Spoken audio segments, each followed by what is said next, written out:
अस्सलाम वालेकुम। वालेकुम ज़ैन, वो बाबू भाई को देखा कहीं? वो सारे लोग तो मोहल्ले की मीटिंग में बैठे हुए हैं। अच्छा, मैं अपनी चाबी अंदर ही भूल गया था। मैं ला के दे दूं चाबी? नहीं नहीं, वो तुम्हें डांट देंगे, मैं खुद जाके ले आता हूँ। शुक्रिया शुक्रिया। ओके। अब ये तय करना बाकी है कि हमें इस इलाके से खड़े होने वाले 4-5 उम्मीदवार जो हैं उनमें से किसको वोट डालना है। इस इलाके का सबसे करीबी और पुराना उम्मीदवार है सेठ रेहान अली। मालदार भी है, इलाके से वाकफियत भी है, और फिर शेख साहब भी कई साल उसके साथ काम करते रहे हैं। मगर अब मैं उनके साथ काम नहीं करता। मगर इसकी कोई वजह शेख साहब? जरूरी नहीं होता कि हर बात की वजह बयान की जाए। बरसों मैंने उनके साथ काम किया, उनकी खिदमत की है। मेरी बरसों की वफादारी के बारे में उन्होंने लम्हा भर के लिए भी नहीं सोचा।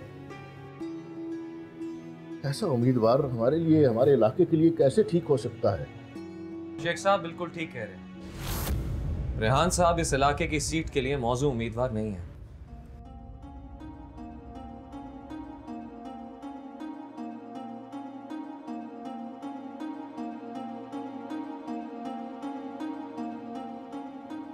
अब ये कल के लौंडे लफाड़े हमारी मीटिंग्स में दखल अंदाजी करेंगे? मैं दखल अंदाजी नहीं करना चाहता था, मगर अब मैं भी इसी मोहल्ले में रहता हूं। मैं यहाँ के मसाइल से अच्छी तरह वाकिफ हूं और रेहान साहब को भी अच्छी तरह जानता हूं। वो कभी इस इलाके की खिदमत नहीं कर पाएंगे। तुम अपने बाप के बारे में इस तरह क्यों कह रहे हो? बात मेरे बाप की नहीं हो रही, बात उस नुमाइंदे की हो रही है जो MNA या MPA बनकर इस इलाके की तकदीर को बदलेगा। जहां तक मैं उन्हें जानता हूं, उन्हें अभी तक वो विजन नहीं मिला कि वो आप लोगों के मसाइल को समझ सके। तो फिर हम किसको मुंतखब करें बाबू? ये तो बताओ। यहाँ तो सभी एक जैसे नागिल इधर। आप लोग किसी गैर या बाहर वाले को मुंतखब भी क्यों करते हैं? अपने अंदर से किसी को क्यों नहीं चुन लेते जो जीतने के बाद आप लोगों के दरमियान रहे? आपका मसला उसका अपना मसला हो, जिसकी गलती और कोताही पर आप आधी रात को उसका दरवाजा खटखटा सके। आप लोगों के अंदर एक भी ऐसा मुखलिस, शरीफ और ईमानदार बंदा नहीं जिस पर आप सब एतबार कर सके।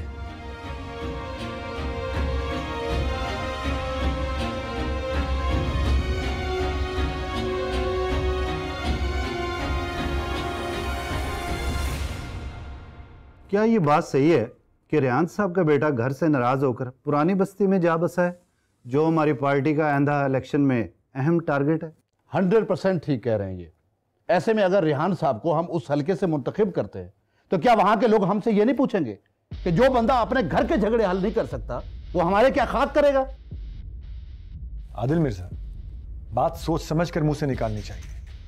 मैं जानता हूं कि पार्टी का टिकट ना मिलने की वजह से तुम्हारे दिल में बहुत गम भरा हुआ है, लेकिन इसका मतलब यह नहीं कि तुम जो मुंह में आए बोलते चले जाओगे। तो क्या यह सच नहीं है कि तुम्हारे बेटे ने वापस घर आने से इनकार कर दिया है? और हमें यह भी पता चला है कि वो वहां रहकर वहां के लोगों को हमारी पार्टी के खिलाफ भड़का रहा है। Enough! How dare you! Please be काम, प्लीज। बोर्ड मीटिंग को बच्चों का क्लासरूम मत बनाएं।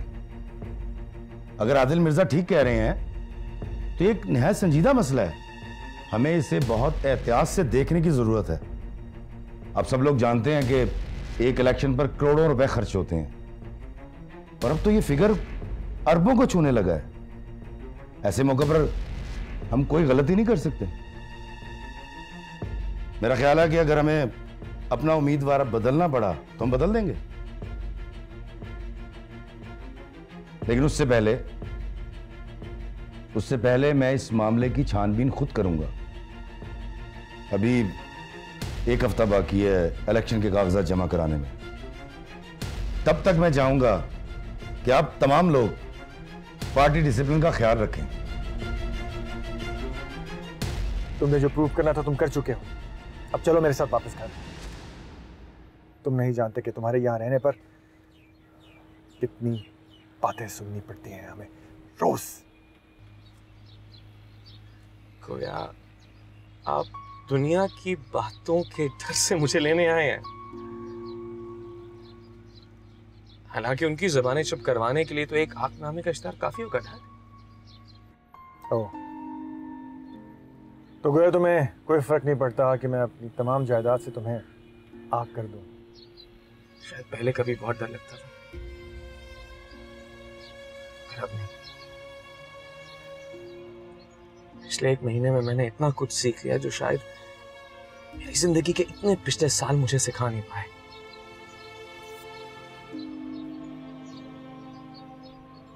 देखो समीर, अपनी ये फजूल जिद छोड़ो और चलो मेरे साथ घर। ठीक है, अगर आप वाकई मुझे दिल से वापस लेने आए हैं तो मैं जाने के लिए तैयार हूं, लेकिन आपको मेरी 2 शर्तें मानना होगी। कैसी 2 शर्त? मुझसे दोबारा माया से शादी करने के लिए नहीं कहा जाएगा, और आप शेख साहब से मेरी गलती की माजरत करके उन्हें वापस नौकरी पर रखेंगे। What? Have you gone mad? तुम अपने बाप के हाथ जुड़वाओगे उस 2 टके के आदमी के सामने? नहीं, हरगिज नहीं। हाथ जोड़ने की जरूरत नहीं है। आप सिर्फ इतना मान लें कि गलती मेरी है।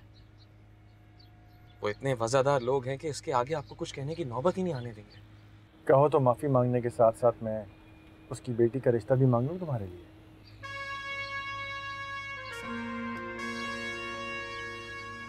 नहीं,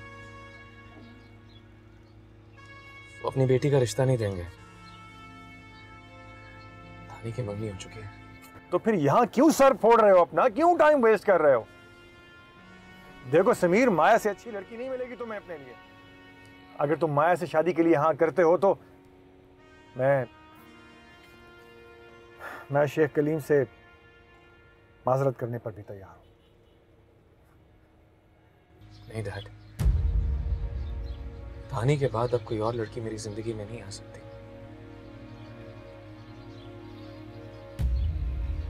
अपने बेटे पर एतमाद रखें। मैं उसे जीत कर ही यहां से जाऊंगा।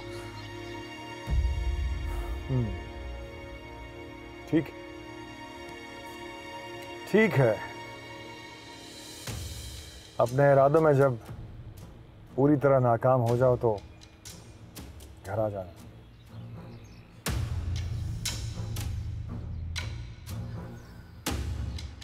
खुदा हाफिज।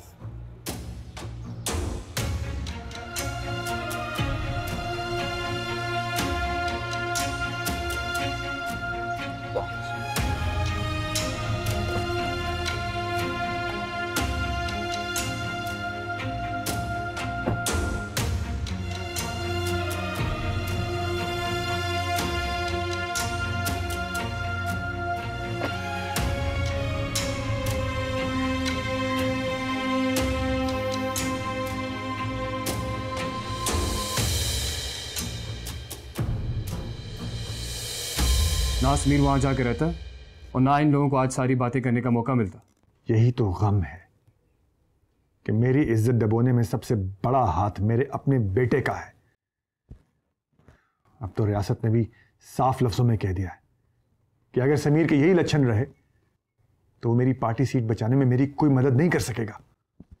एक और बुरी खबर है डैड। और कोई बुरी खबर भी रह गई है? सुना दो। आज सुबह अकाउंट मैनेजर को मैंने डीसी के ऑफिस भेजा था।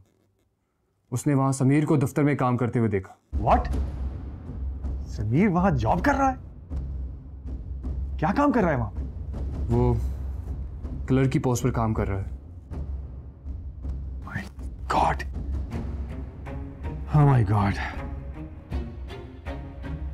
ये कसर रह गई थी बस, जिल्लत उठाने की।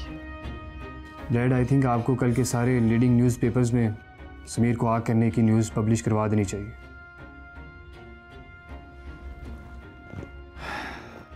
That's a good suggestion. ये करना पड़ेगा।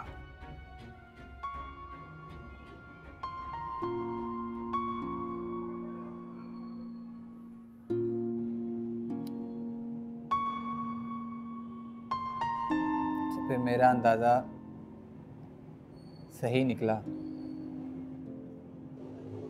तुम वो नहीं जो नजर आते हो। रियाज साहब ने आपको मेरे माजी के बारे में बता दिया। सिर्फ माजी? सिर्फ माजी नहीं, शानदार माजी। मैं जो था वो मेरा माजी था, और मैं जो हूं वो मेरी असलियत है, और मेरी असलियत आपके सामने है। बहरहाल मैं तुमसे वो नहीं पूछूंगा जिसकी वजह से तुमने इतना बड़ा फैसला ले लिया।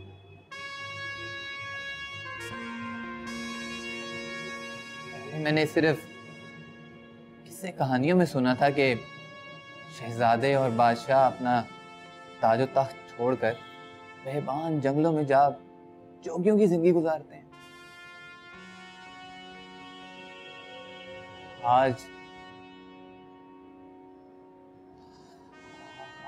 पहली बार मैंने ये देख भी लिया।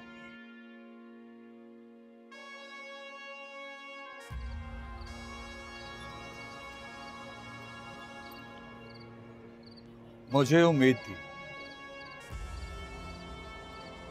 मैं जानता था तुम मुझे यही मिलोगे। मैंने अब कहाँ जाना है बाबू? अब तो यही ठिकाना है, और यहीं उसका इंतजार करते करते खाक हो जाना है। ना छोटे साहब ना, ऐसी बातें नहीं करते। आस और उम्मीद का सबक मैंने तुमसे सीखा। अगर तुम ना उम्मीद हो गए तो इस दुनिया से मेरा एतमाद उठ जाएगा। बस कभी कभी दिल हिम्मत और उम्मीद का दामन हाथ से छोड़ने लगता है।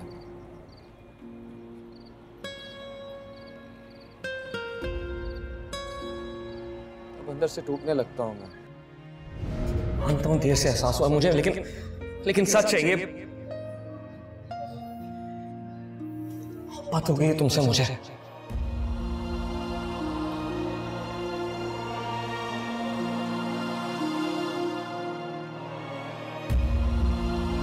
मोहब्बत? तुम जानते हो मोहब्बत क्या होती है? हाँ?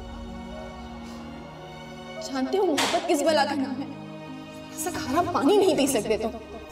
Water generation. ये तुम्हारे हजारों नौकर चाकर घूमते हैं तुम्हारी खिदमत के लिए। जरा सी धूप नहीं बर्दाश्त होती तुमसे। मुझसे मोहब्बत की बात कर रहे हो तुम?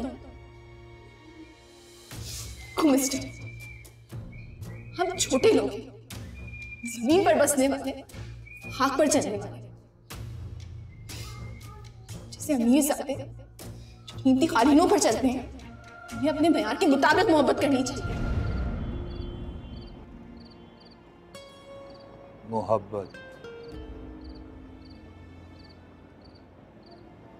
मोहब्बत में टूटकर ही तो रिश्ते जुड़ते हैं साहब।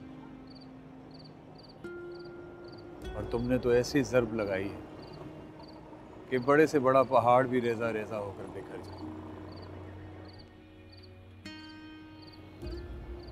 और वो कमजोर लड़की, नाजुक सी लड़की, शेख साहब की तरबियत ने कैद कर रखा है उसे। साहब, तुम्हारी तरह वो भी अपने दिल की कैदी है। दिल के कैदी को हमेशा उम्र कैद की सजा होती है बाबू।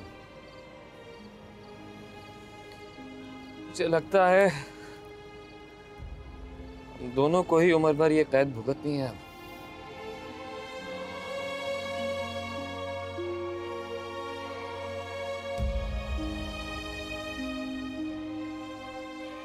भाई अमजद, बार बार तुम्हें ये छोटे छोटे कामों के लिए तकलीफ देना अच्छा नहीं लगता, लेकिन जिला कचहरी के काम तुम्हें पता है कि वाकफियत के बगैर होते भी नहीं है। तुम तो अच्छी तरह जानते हो।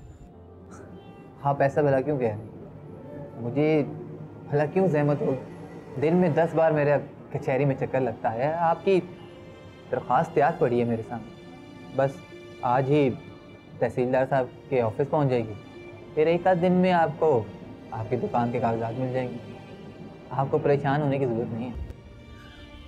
चल ठीक है, तुमने बहुत बड़ा बोझ मेरा हल्का कर दिया। अब मैं चलता हूँ, दुकान भी सुबह से बंद पड़ी है।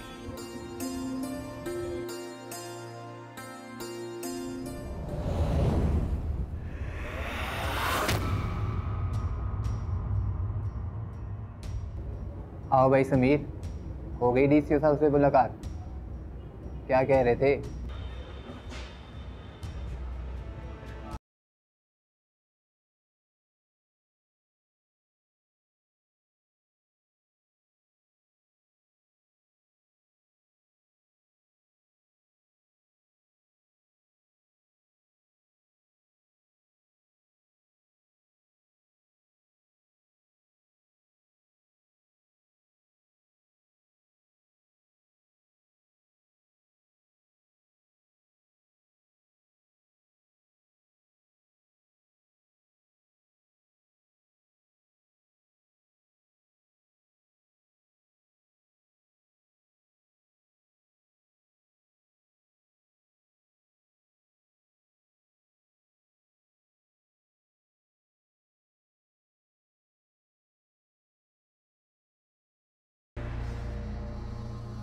अच्छा अमजद मियां, मैं अब चलता हूँ।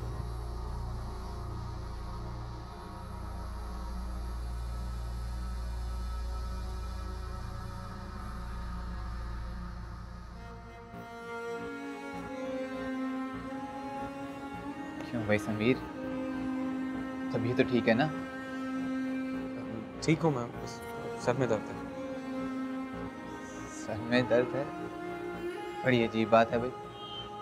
वहाँ मेरे होने वाले सुसन ने तुम्हें देखा तो उन्हें क्या हुआ कि सर में भी दर्द शुरू हो गया, और यहाँ तुमने भी अपना सर पकड़ा हुआ है। अब खैरियत तो है ना? मैं ठीक हूँ सर।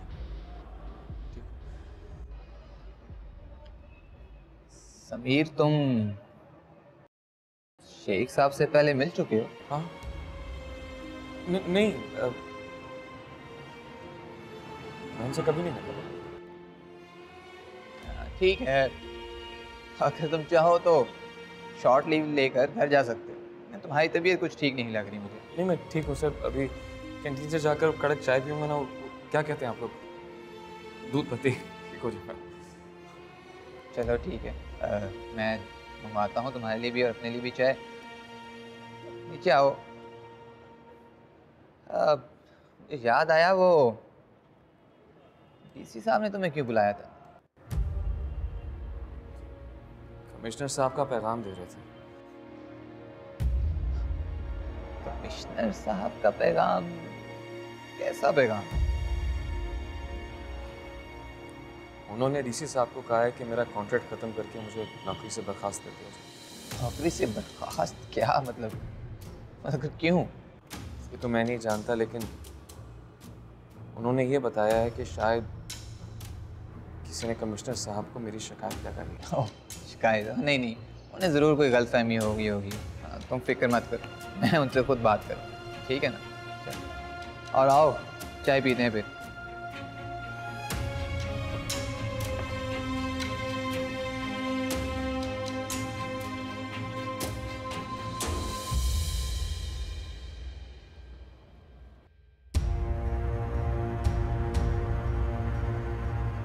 शेख साहब, ये समीर है, मेरा सबसे काबिल असिस्टेंट है। अभी कुछ अर्सा पहले इसने ज्वाइन किया।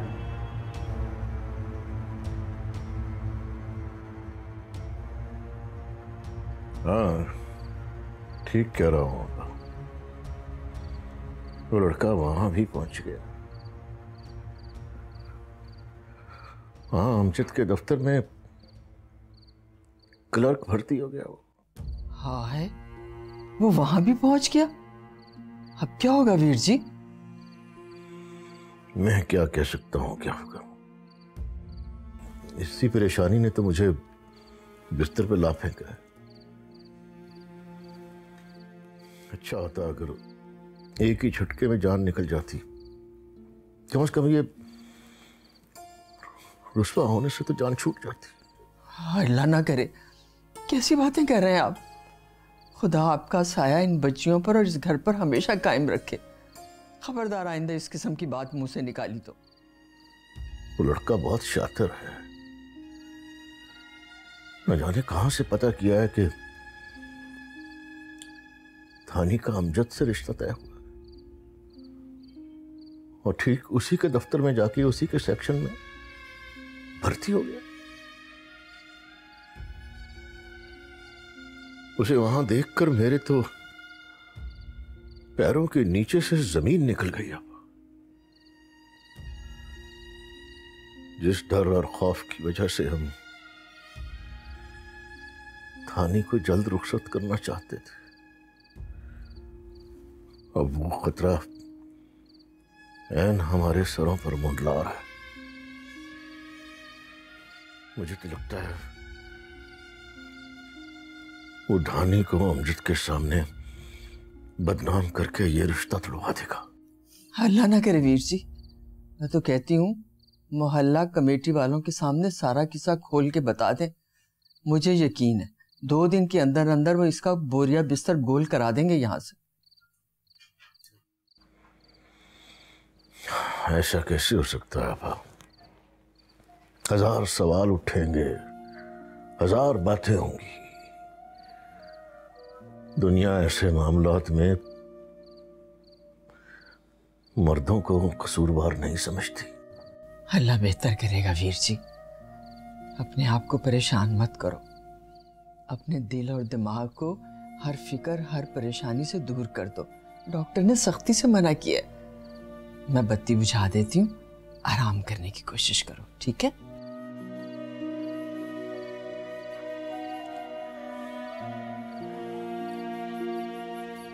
तुम मुझसे मिलोगी कैसे?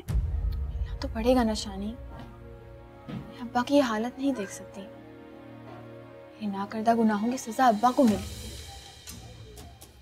अगर वो मेरी वजह से दर बदर ख्वार हो रहा है तो ठीक है, मैं मिलके ये किस्सा भी खत्म कर दूंगी। ठीक है, अगर तुमने फैसला कर ही लिया है तो फिर मैं तुम्हें नहीं रोकूंगी। मगर आप ही तुम्हें ये सब कुछ बहुत एहतियात से करना होगा। बस उसको ये पैगाम पहुंचाना है, मैं उससे एक आखिरी बार मिलना चाहती हूँ। जगह और वक्त मैं उस पर छोड़ दूंगी। सूली पे चढ़ने का फैसला कर ही लिया है तो जल्लाद से वक्त और जगह की क्या रियायत मांगना।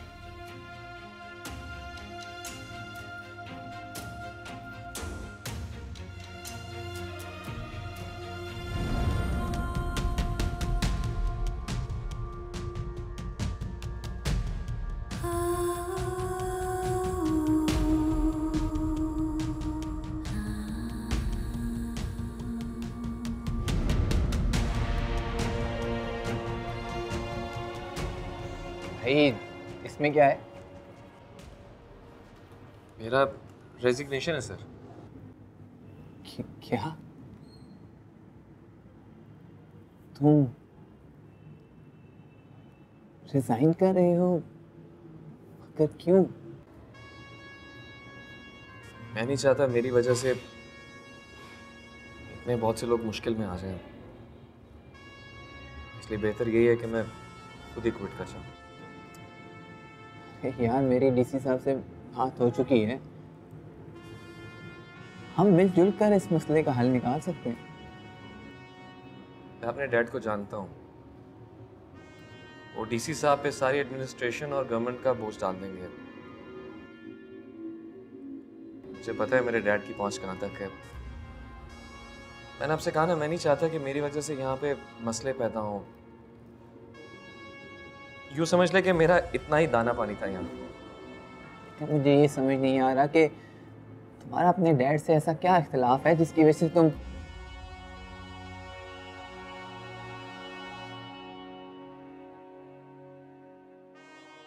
खैर तुम ये सारे इख्तिलाफात ख़त्म करके अपने घर क्यों नहीं लौट जाते? और डीसी साहब का भी तुम्हें यही मशवरा है? आपका बहुत बहुत शुक्रिया सर। मैं जानता हूँ डीसी साहब और आप मेरे वेल विशर्स में से हैं, लेकिन ये बात उतनी सीधी है नहीं जितनी बज़ाहिर दिखाई देती है। कुछ जोक हमेशा के लिए होते हैं सर।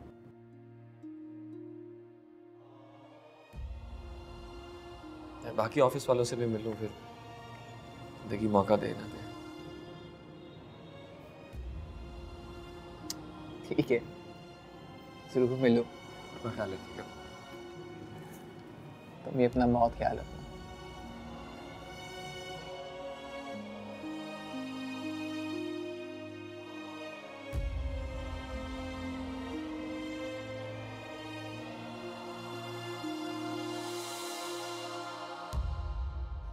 कल से मामू की तबीयत बहुत खराब है।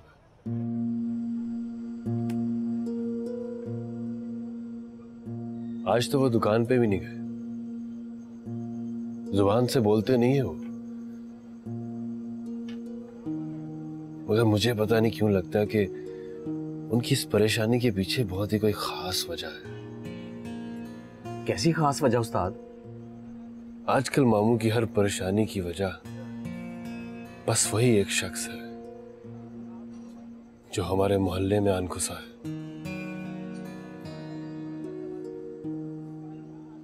मैं अपनी पूरी जिंदगी में आज तक इतना बेबस नहीं हुआ,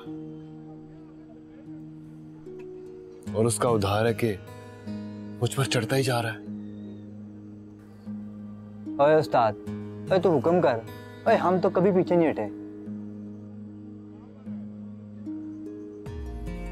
उसे मोहल्ले से निकलवाने के लिए कोई और खेल खेलना होगा। डर के तो वो जाने वाला है नहीं, और अब तो उसने मोहल्ले वालों का एतमाद भी हासिल कर लिया।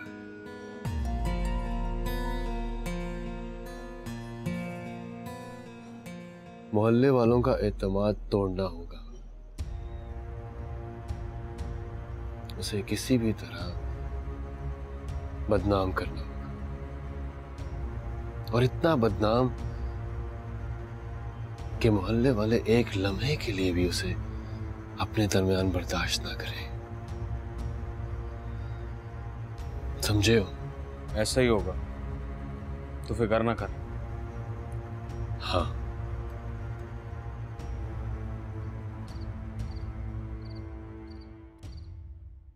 काफी देर करती है अमजद ने आज तो अभी तक। अस्सलाम वालेकुम। वालेकुम अस्सलाम। वे माशाल्लाह काफी लंबी उम्र है। अभी तुम्हारी बात हो रही थी। खैरियत? मेरा जिक्र किस सिलसिले में हो रहा था? कोई बाहर का काम तो नहीं था? नहीं नहीं, तुम्हारे ससुर साहब का जिक्र हो रहा था, इसीलिए तुम्हारे अब्बा तुम्हें भी याद कर रहे थे। शेख साहब का जिक्र? हाँ भाई, फुर्सत मिले ना तो फ़ोन करके उनकी तबीयत का पूछ लेना। कल उनकी तबीयत नासाज थी। तुम्हारी अम्मी ने कल फ़ोन किया था खैर खैरियत मालूम करने के लिए, तो बीजी ने बताया। अच्छा, लेकिन मुझे अभी कल मिल कर गए हैं, और तहसील आए थे दुकान के कागजात के सिलसिले में। कल तो माशाल्लाह चंगे भले थे। भाई अब बीमार होने में कौन सा वक्त लगता है, 1000 बीमारियां तो पीछे पड़ी होती। आप ठीक कह रहे हैं, लेकिन ये तो पता चले कि उन्हें हुआ क्या है। बीजी बता रही थी कि जैसे ही कल वो तुम्हें दफ्तर से मिलके बाहर निकले हैं ना, तो रास्ते में उनका बीपी शूट कर गया। ये तो वाकई बड़ी परेशानी की बात है। खैर, अब कैसी तबीयत है उनकी? अब माशाल्लाह काफ़ी बेहतर है, घर पे आराम कर रहे हैं। मेरी सुबह उनसे बात हुई थी, तुम फ़ोन करके ना उनका हाल चाल पूछ लेना। हाँ जी, क्यों नहीं, ज़रूर फ़ोन करूँगा। लेकिन मुझे लगता है कि काफ़ी देर होगी, इस वक्त मुनासिब नहीं रहेगा। सुबह सवेरे पहली फुर्सत में उन्हें फ़ोन करता हूँ। अच्छा तुम बैठो, मैं तुम्हारे लिए चाय बना के लाती हूँ। बहुत शुक्रिया अम्मा जान। यकीन करें, इस वक्त चाय की शदीद तलब हो रही है। वैसे आपस की बात है, वो शैतानी पुड़िया किधर है? आज नजर नहीं आ रही। वो हमसायों के घर गई है, बस अभी आती होगी। तुम बैठो, मैं तुम्हारे लिए चाय लाती हूँ। शुक्रिया।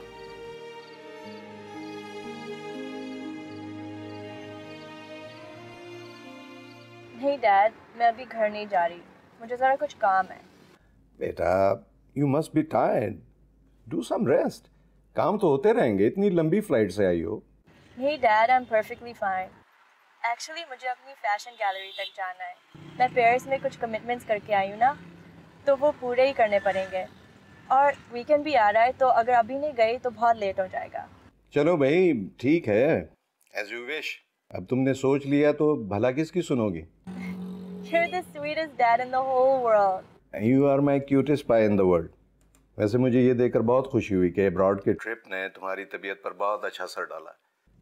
तुमने किसी काम में दिलचस्पी तो लेनी शुरू की? Dad, yeah, I'm actually a bit relaxed. Sameer ने मेरे साथ जो किया था ना, मैं वो कभी नहीं भूलूंगी। मैंने सोच लिया है कि उसकी वजह से मैं अपनी जिंदगी बर्बाद नहीं करूंगी। That's like my daughter. वैसे अचानक ये काया पलटी कैसे? शायद कभी माहौल बदलने से हमारा डिप्रेशन कम हो जाता है। पेरिस में अपनी पुरानी फैशन कॉलीग से मिलकर मैं बहुत लाइट सा फील करने लगी हूँ। Good good, very good. मगर अब ये लाइट मूड जो है ये बरकरार रहना चाहिए। ये ना हो कि सुबह उठते ही वही डिप्रेशन के दौरे पड़ने शुरू हो जाएं। I hope so, Dad. अच्छा चलो, अब अपना काम खत्म करके जल्दी घर पहुंचो। तुम्हारी मम्मा इंतजार कर रही हो। हम तीनों मिलकर इकट्ठे डिनर करेंगे। Okay, see you. Okay, my love.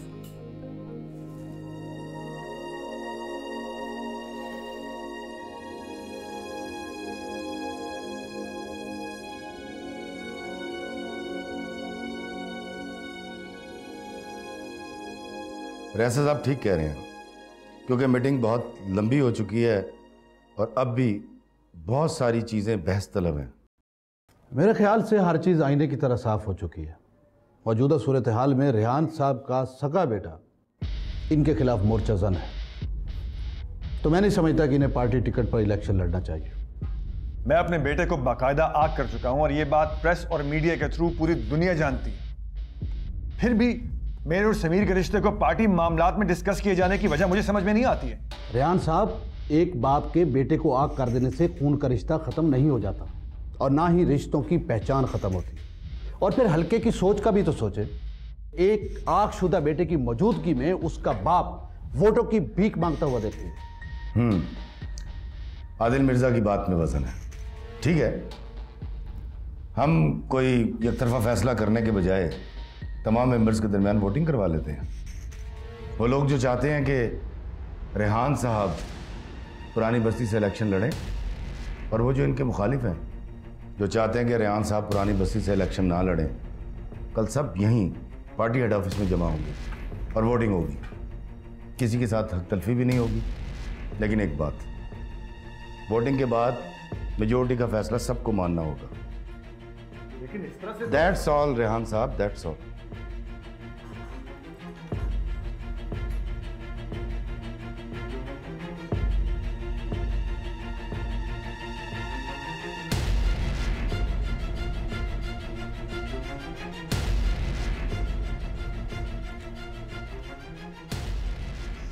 कितना अच्छा लग रहा है आज। कितने दिनों बाद हमारी पूरी फैमिली इकट्ठे डिनर कर रही है।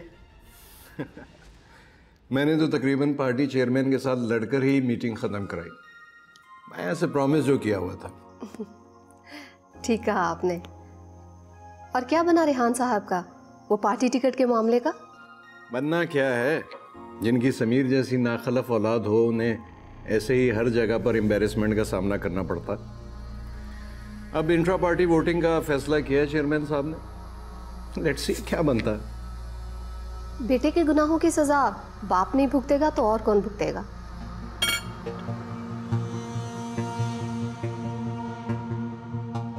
देख लेना, समीर भी अपने बाप की तरह हर जगह ख्वार रहेगा। Can we please change the topic? Please? Sorry बेटा, अच्छा चलो छोड़ो, ये बताओ कि कैसा रहा तुम्हारा पेरिस का ट्रिप? बस ठीक था। अपना मूड ठीक करो।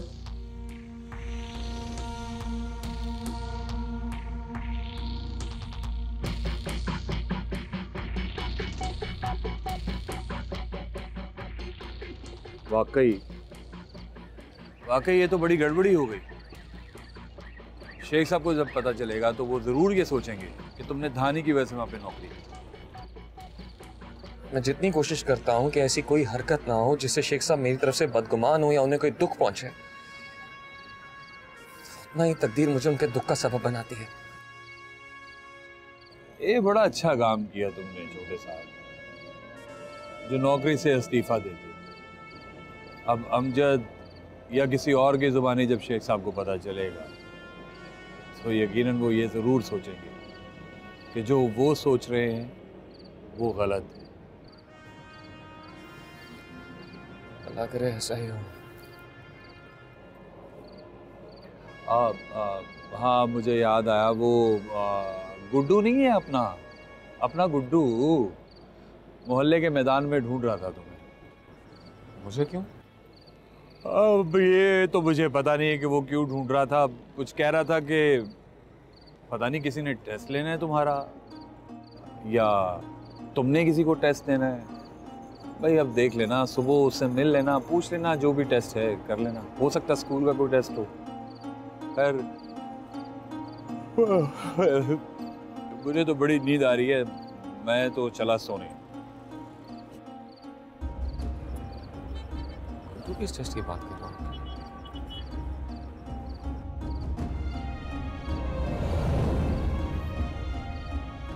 शमी के जरिए को पैगाम क्यों नहीं भिजवाया उसने?